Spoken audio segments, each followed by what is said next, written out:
So let me show you step by step how to delete Google Drive photos and videos. So after you open up your Google Drive like this, so now you click on my drive. After you select my drive, so now you go and find the folder where your picture or the videos are located. So let's say you have some videos or some pictures inside this folder. I'll open the folder.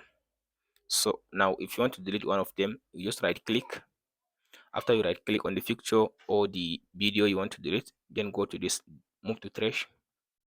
So from there, now the video has been deleted or the picture has been deleted. And if you can't find the picture, like if you have many files inside your Google Drive, just click on this, type, and then go and select this photos and images. So now it will give you all photos inside the Google Drive, and select the one you want to delete. Right click and go to delete, move to trash. So now you delete them. So now if you want to see all the videos at the same time, you click on the option again. So you go to this type and go to videos.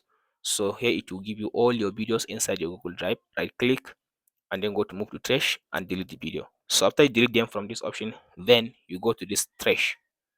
So the video are remain inside this trash. So if you want to delete them forever, you just mark them all.